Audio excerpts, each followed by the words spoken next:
మనతో పాటు విశాఖపట్నానికి సంబంధించిన రీజనల్ కోఆర్డినేటర్ వైవి సుబ్బారెడ్డి గారు ఉన్నారు. ఆయన అడిగి తెలుసుకున్నాం సార్ ఎట్లా సాగుతుంది సార్ మొత్తం ఓవరాల్గా చూస్తే విశాఖలో ఇప్పటివరకు 10% ఓటింగ్ అసలు నమోదైనటువంటి గాజువాకలో చూస్తే దాదాపుగా 18% దాకా వెళ్ళిన పరిస్థితి ఉంది. ఇప్పటి వరకు పోలింగ్ సరళి చూస్తే పోలింగ్ శాతం ఇక్కడ ఈ ప్రాంతంలో కొంచెం ఎక్కువగానే ఉంది. బట్ గిరిజన ప్రాంతంలో పోలింగ్ శాతం చాలా తక్కువ జరుగుతుంది. అధికారులు కొంచెం ట్రాన్స్పోర్ట్ ఏర్పాట్లు కానీ ఎండ ఎక్కువగా ఉండటం వల్ల టెంట్ల ఏర్పాట్లు, మరీ ముఖ్యంగా తాగునీరు ఏర్పాట్లు ఇంకా మెరుగ్గా చేయాల్సిన అవసరం ఉందని చెప్పి ఇక్కడ ఓటర్ల అభిప్రాయం. ఇప్పటికైనా అధికారులు అప్రమత్తమయ్యి ఎక్కడెక్కడ ట్రాన్స్పోర్ట్ సిటీ బస్సులు లేక ఇబ్బంది పడుతున్నారు, ట్రాన్స్పోర్ట్ ఫెసిలిటీస్ లేక ఇబ్బంది పడుతున్నారు, ఎండ ఎక్కువ అయ్యి షెల్టర్ లేక ఇబ్బంది పడుతున్నారు, డ్రింకింగ్ వాటర్ లేక ఇబ్బంది పడుతున్నారు, అవన్నీ కూడా తప్పకుండా ఏర్పాటు చేయాల్సిన అవసరం ఉంది. ఎందుకంటే ప్రతి ఒక్క ఓటరు ఎంతో ఉత్సాహంగా పొద్దున్న 7 గంటల నుంచి వచ్చి క్యూలో నిలబడి ఉన్నారు. ఇప్పుడు నేను అక్కడ ఓటేసి వస్తుంటే కూడా చాలామంది 7 గంటల నుంచి నిలబడ్డామండి, ఓటింగ్ లోన బూత్లో ఆలస్యం అవుతుందని కంప్లైంట్ చేస్తున్నారు. పోలింగ్ ఇంకా క్విక్గా త్వరగా జరిగేదానికి కూడా అధికారులు పోలింగ్ బూతుల్లో ఉండే సిబ్బందిని పెంచైనా అధికారులు త్వరగా చర్యలు తీసుకున్నారు. ప్రతి ఒక్క ఓటరు ఓటు హక్కును వినియోగించుకోవటం కోసం ఓటర్లు కూడా చైతన్యవంతులయ్యి వాళ్ళకి ఏ ప్రభుత్వం కావాలో ఏ పార్టీ కావాలో నిర్ణయించుకోవడానికి ముందుకు వస్తున్నారంటే తప్పకుండా వాళ్ళకి మంచి చేసే కార్యక్రమాలని, మంచి చేసే ప్రభుత్వాన్ని, మంచి చేసే పార్టీని ఎన్నుకోవటానికి చాలా ఉత్సాహంగా ఉన్నారనేది క్లియర్గా అర్థమవుతుంది. కాబట్టి తప్పకుండా ఎందుకంటే ఓటు హక్కు అనేది మనం ప్రతి ఒక్క ఓటరు ఒక బాధ్యతగా తీసుకొని ఓటు హక్కు వేసుకోవాలి. రాబోయే రోజుల్లో వాళ్ళ భవిష్యత్తుని నిర్ణయించేది వాళ్ళు వేసే ఓటు ద్వారానే నిర్ణయించుకోబోతున్నారు. కాబట్టి ప్రతి ఒక్క ఓటరు ఓటు వేసే ఒక బాధ్యతగా తీసుకుని ఓటేయాలని యూత్ ఇంకా రావాల్సి ఉంది. పెద్ద ఎత్తున సీనియర్ సిటిజన్స్, మహిళలు ఓటింగ్లో పాల్గొన్నారు. యూత్కి ఒక అప్పీల్ ఏమైనా చేయాల్సిన అవసరం ఉంటుంది. తప్పకుండా నూతనంగా ఓటర్గా నమోదైన ప్రతి ఒక్క యువకులు కూడా వాళ్ళ భవిష్యత్తు నిర్ణయించే ఓటు కాబట్టి తప్పకుండా వాళ్ళు కూడా వచ్చి కొంచెం నిదానంగా అయినా, ఎందుకంటే క్యూలో నిలబడటం ఇవన్నీ కొంచెం యూత్కు ఇదే కొంచెం ఓపిక చేసుకొని ఓటు హక్కు వినియోగించుకోవాల్సిన అవసరం ఉంది. కాబట్టి బాధ్యతగా భావించి భావితరాలకు ఏ విధంగా వాళ్ళకి ఏ ప్రభుత్వం కావాలనుకుంటున్నారో ఆ ప్రభుత్వం, ఆ పార్టీకి ఓటేసి ఆ ప్రభుత్వం వచ్చేట్టుగా చేసుకోవడానికి యువతకులకు మంచి అవకాశం. పాజిటివ్ ఓట్ అంటే ఇదంతా ఏ ఓటు ఉన్నా కానీ ఓటు హక్కు వినియోగించుకోవటం అనేది ఇంపార్టెంట్. సార్ కొన్ని ప్లేసులలో ఇక్కడ ఈ నియోజకవర్గాల్లో దాదాపుగా 6 నుంచి 7 బూతులలో 249 కానీ సో చాలా వరకు పోలింగ్ ఏజెంట్లు స్లిప్ల ద్వారా 6 గ్యారెంటీస్కి సంబంధించిన పాంప్లెట్స్ పంచిపెట్టడం చూసాం. మనం మా సాక్షిలో ఎక్స్క్లూజివ్ కూడా చేసాం. ఎట్లా చూడొచ్చు సార్ అంటే ఓటింగ్ జరుగుతున్న కొన్ని చోట్ల తెలుగుదేశం పార్టీ వాళ్ళు ఆ విధంగా 6 హామీస్ గ్యారెంటీస్ పాంప్లెట్స్ ఇస్తున్నారని కంప్లైంట్ వచ్చింది. నేను కూడా కలెక్టర్ గారికి కంప్లైంట్ చేయడం జరిగింది. తక్షణమే చర్యలు తీసుకోవాలని అధికారులను కోరుతున్నాను. Thank you sir. చూస్తున్నాం. సో 6 గ్యారెంటీకి సంబంధించి కొన్ని పంచిపెట్టినమాట వాస్తవమే. సో వాటన్నిటికి సంబంధించి ఇప్పటికే రిటర్నింగ్ ఆఫీసర్కి కలెక్టర్ కంప్లైంట్ చేశాం. దానిపైన చర్యలు తీసుకొని అరెస్ట్ చేయడం కూడా జరిగింది అంటున్నారు. ఓటర్లు పెద్ద ఎత్తున ఇంత తల్లి రావడం అనేది ఒక శుభ సూచకం అని చెప్పేసి వైవి సుబ్బారెడ్డి చెప్తున్నారు. వేడుజన శంకర్తో రాజ్ కుమార్, భీమిలి నుంచి.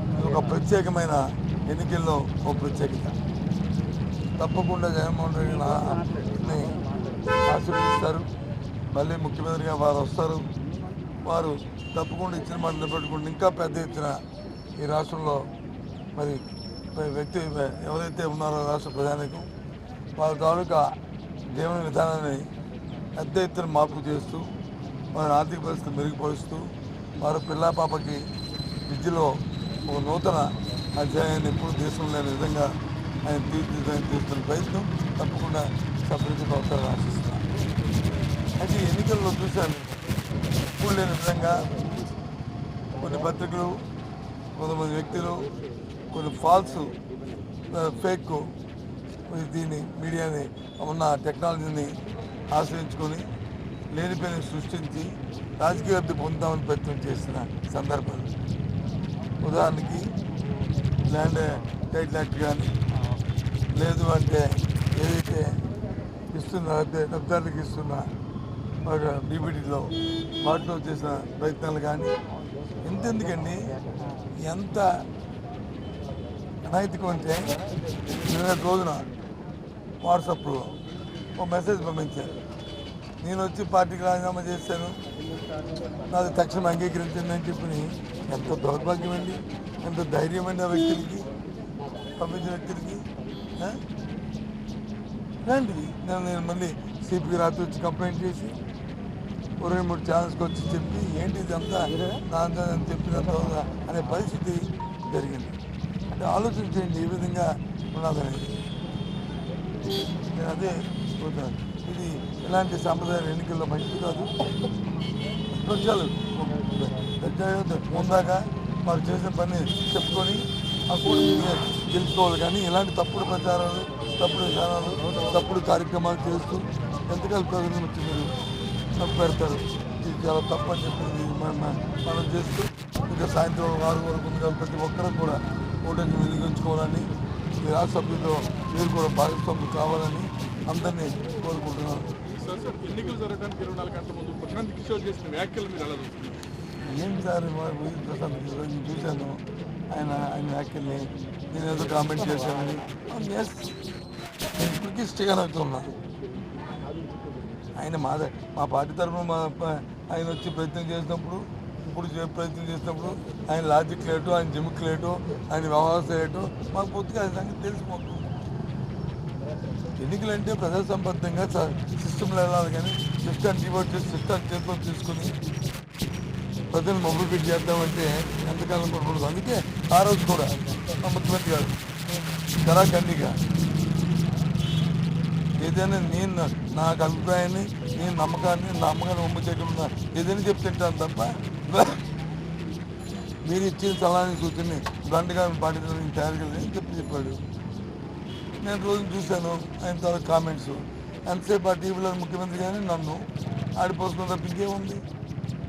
ఆయన తోడొచ్చి రవిప్రకాష్ చర్యలు దొందు ఒకటే ఏంటి వాళ్ళకి క్రెడిబిలిటీ ఉంది, ఏముంది అతను క్రెడిబిలిటీ ఉంటే బీహార్లో వచ్చి పార్టీ పెట్టి ఇచ్చేసి ఇంటికి మళ్ళీ రోడ్డు మీద వచ్చేది లేదనే కదా. జిమ్ముకుతో అన్నాళ్ళు సాగదండి. జిమ్ముకుతో వీటితో ఎప్పుడు కూడా ప్రజాస్వామ్యంలో నుంచి సాగదు.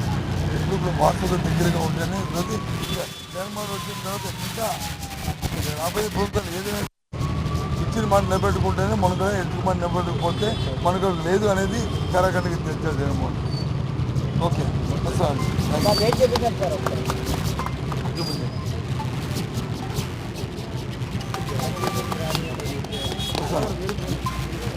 5 సంవత్సరాల పాటు అభివృద్ధి బాటలు నడిపే ప్రభుత్వాన్ని ఎన్నుకోమని చెప్పని పేరున మరి మీ అందరికీ కూడా విజ్ఞప్తి చేస్తున్నాను.